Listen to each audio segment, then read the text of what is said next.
ମୋ ନାଁ ରାକେଶ ଆଉ ଏ ଘଟଣାଟି କଲେଜରେ ପଢ଼ୁଥିବା ସମୟରେ ମୋ ସହିତ ଘଟିଥିଲା। ସେ ସମୟରେ ମୁଁ ଇଞ୍ଜିନିୟରିଂ ପଢ଼ୁଥିଲି।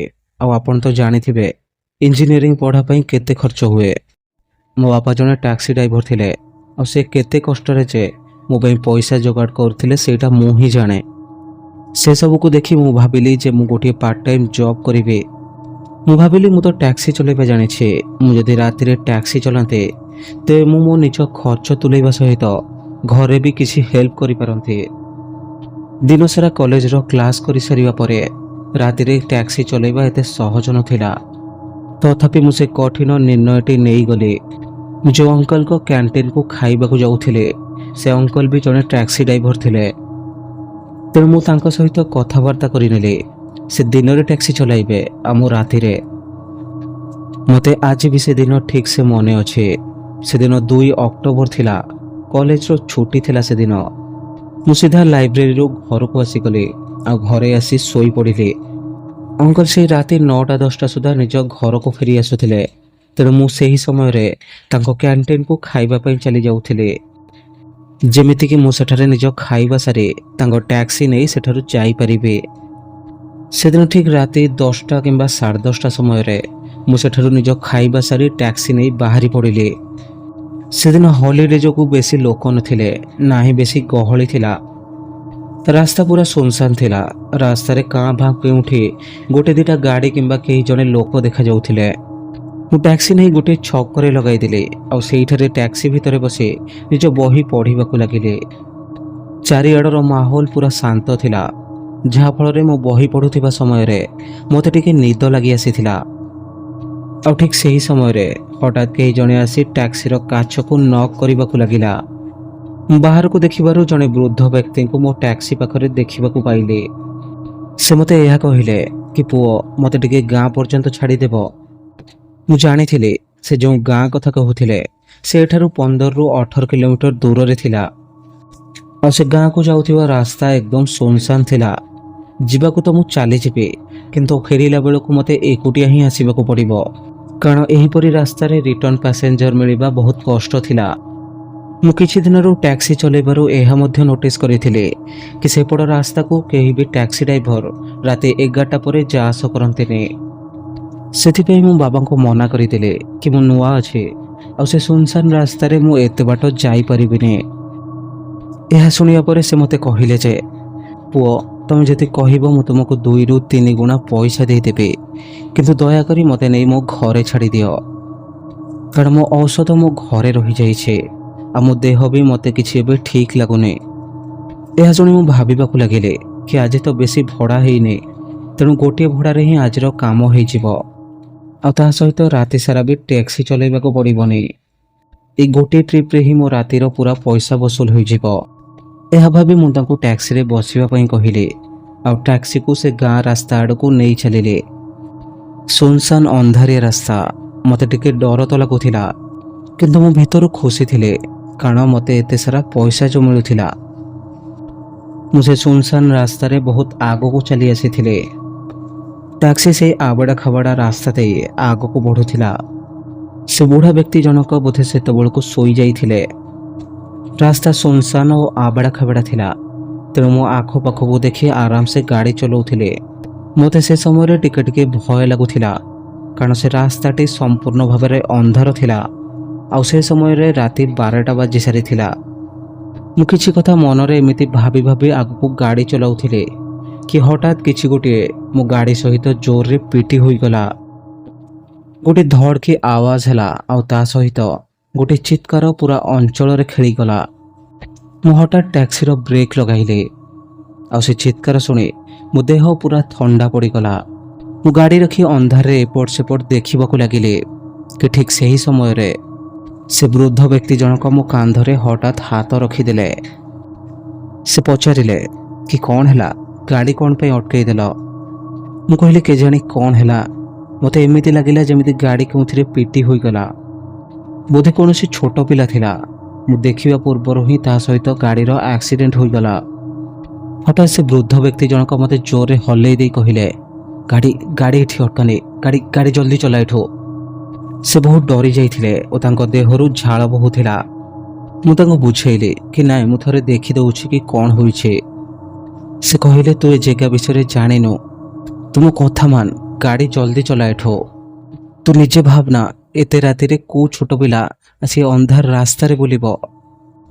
ବାବାଙ୍କ ସେ କଥା ଶୁଣି ହଠାତ୍ ମୋ ପୁରା ଶରୀରରେ ଶିହରଣ ଖେଳିଗଲା। ମୁଁ ଟ୍ୟାକ୍ସି ଷ୍ଟାର୍ଟ କଲି ଆଉ ସିଧା ଗାଁ ଆଡ଼କୁ ଚାଲିବାକୁ ଲାଗିଲି। ଆଉ ଠିକ୍ ସେତିକିବେଳେ ମୋତେ ପଛରୁ ଗୋଟିଏ କାନ୍ଦିବାର ହାଲକା ଆୱାଜ ଶୁଣିବାକୁ ମିଳିଲା।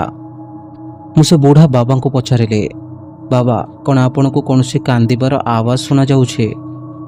ସେ ପଛ ସିଟ୍ରେ ପୁରା ଚୁପଚାପ ହୋଇ ବସିଥିଲେ, ଏକଦମ ଚୁପଚାପ। ଆଉ ତାଙ୍କ ହାଲତ ଏତେ ଖରାପ ହୋଇଯାଇଥିଲା କି ସେ ବେହୋସ ହେବା ଅବସ୍ଥାକୁ ଆସିଯାଇଥିଲେ। ମୁଁ କିଛି ସମୟ ପରେ ତାଙ୍କୁ ନେଇ ତାଙ୍କ ଗାଁରେ ପହଞ୍ଚିଗଲି। ସବୁଠୁ ଭଲ କଥା ଏହା ଥିଲା ଯେ ସେଠି ଗୋଟିଏ ମଣ୍ଡପ ଉପରେ କିଛି ଲୋକ ବସିଥିଲେ। ମୁଁ ସିଧା ଟ୍ୟାକ୍ସି ନେଇ ତାଙ୍କ ଆଗରେ ଅଟକାଇଲି।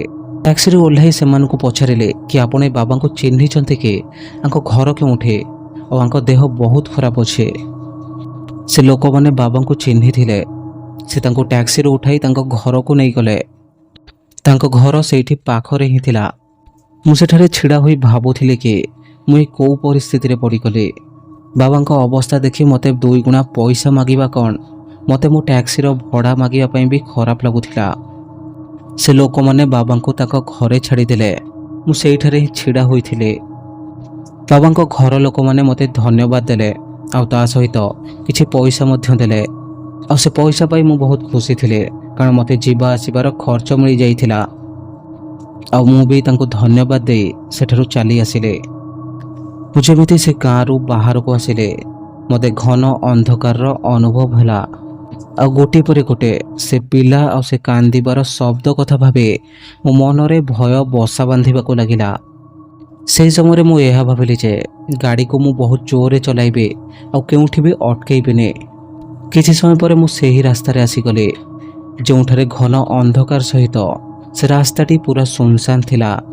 ମୁଁ ବର୍ତ୍ତମାନ ଗାଡ଼ିର ଗତି ଆଉ ଟିକେ ବଢ଼େଇ ସାରିଥିଲି। ମୁଁ ଏବେ ଠିକ୍ ସେହି ଜାଗାରେ ପହଞ୍ଚି ସାରିଥିଲି ଯେଉଁ ଜାଗାରେ ମୋତେ ଗାଡ଼ିରେ କିଛି ଗୋଟିଏ ବାଡ଼େଇ ହେବାର ଶବ୍ଦ ଆସିଥିଲା।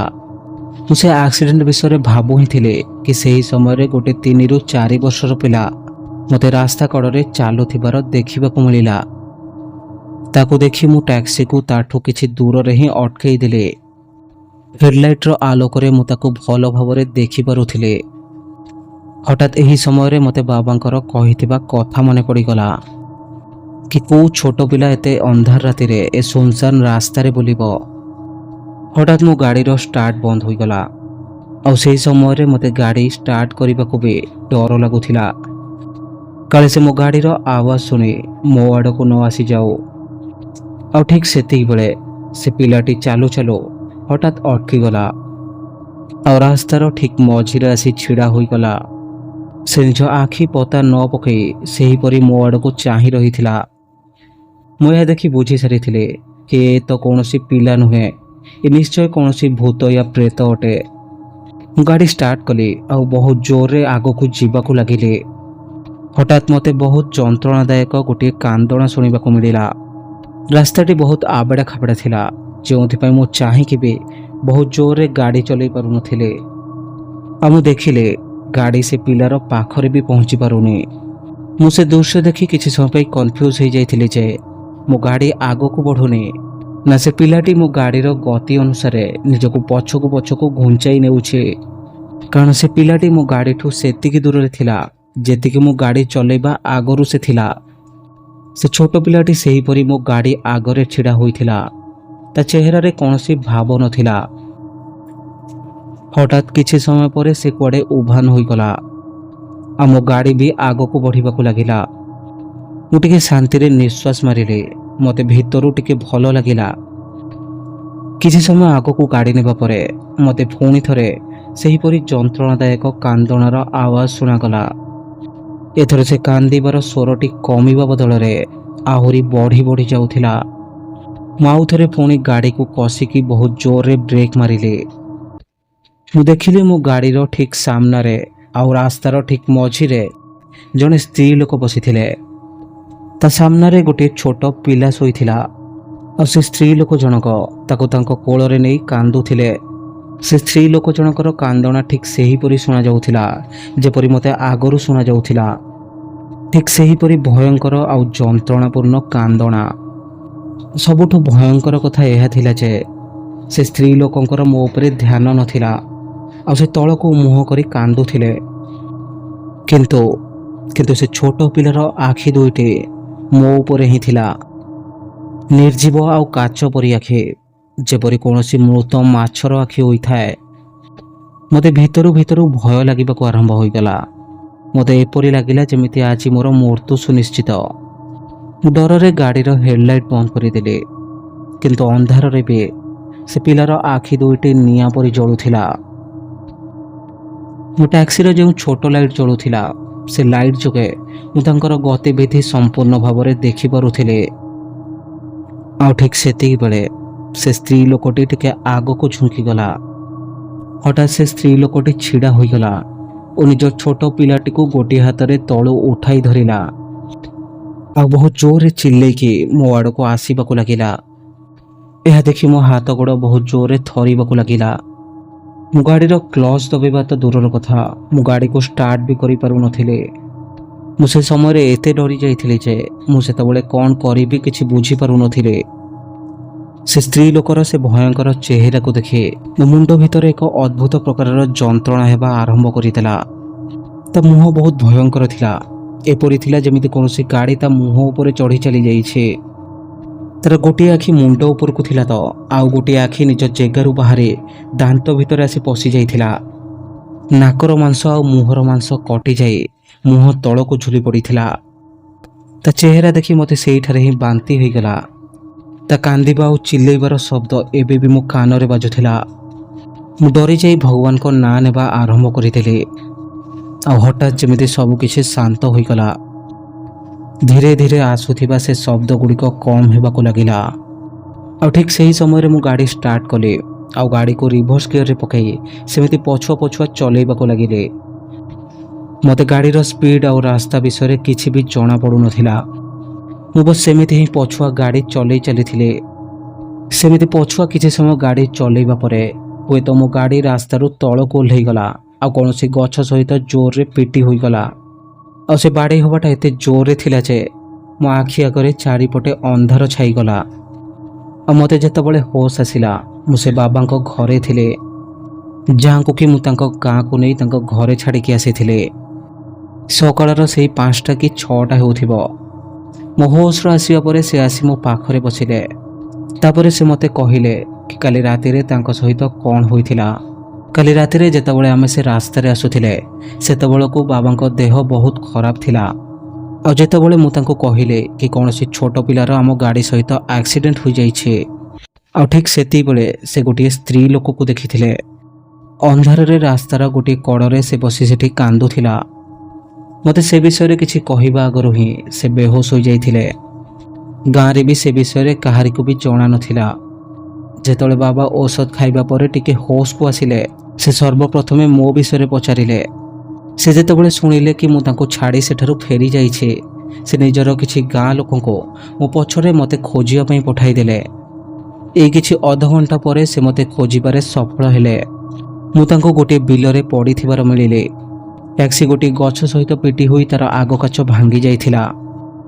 ଏହାପରେ ସେ ଲୋକମାନେ ମୋତେ ଉଠାଇ ତାଙ୍କ ଘରକୁ ନେଇ ଆସିଥିଲେ। ଏହାପରେ ବାବା କହିଲେ ଯେ ସେ ସ୍ତ୍ରୀ ଲୋକଟି ତାଙ୍କ ଗାଁର ହିଁ ଥିଲା। ସେ ଗୋଟିଏ ରାତିରେ ସେ ରାସ୍ତାରେ ହିଁ କୁଆଡ଼େ ଯାଉଥିଲେ। ଅଚାନକ ଗୋଟିଏ ଦୁର୍ଘଟଣା ଘଟିଲା ଆଉ ସେ ଦୁର୍ଘଟଣାରେ ସେ 2 ଜଣଙ୍କ ପ୍ରାଣ ଚାଲିଗଲା। ଆଉ ସେବେଠୁ ସେ 2 ଜଣଙ୍କ ଆତ୍ମା ସେଇଠାରେ ହିଁ ବାସ କରୁଛି ଆଉ ସେ ରାସ୍ତାରେ ଯାଉଥିବା ସମସ୍ତ ଗାଡ଼ିବାଲାଙ୍କୁ ଏହିପରି ହଇରାଣ କରୁଛି। ତ ବନ୍ଧୁଗଣ, ଏହା ଥିଲା ଗୋଟିଏ ଟ୍ୟାକ୍ସି ଡ୍ରାଇଭରଙ୍କ ସହିତ ଘଟିଥିବା ଗୋଟିଏ ସତ ଘଟଣା। ଯଦି ଏହି କାହାଣୀଟି ଭଲ ଲାଗିଛି ତେବେ ଏହି କାହାଣୀଟିକୁ ନିଜ ଅନ୍ୟ ସାଙ୍ଗମାନଙ୍କ ସହିତ ସେୟାର ନିଶ୍ଚିତ କରିଦେବେ।